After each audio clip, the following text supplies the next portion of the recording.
বন্ধুরা এইভাবে মাছ বানালে যারা মাছ পছন্দ করেন না তারাও কিন্তু হাত চেটে খাবে।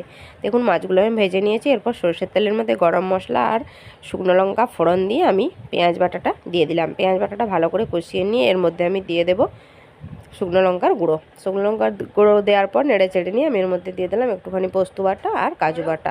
দেওয়ার পর আমি ভালোভাবে এটা নাড়াচাড়া করে নেব। নাড়াচাড়া করে কষিয়ে নিয়ে আমি এর মধ্যে দিয়ে দেবো টক দই। টক দই দেওয়ার পর আমি আরও ভালোভাবে এটা নেড়ে চেড়ে এর মধ্যে দিয়ে দেবো পরিমাণ মতো লবণ। এরপর দেখুন তেল ছেড়ে দিয়েছে। এরপর আমি এর মধ্যে দিয়ে দেবো পরিমাণ মতো জল।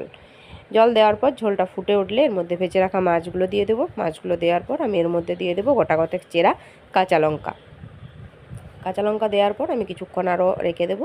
দেখুন আমার ঝোলটা অনেকটাই কমে গেছে, আমার মাছ রান্নাটা হয়ে গেছে।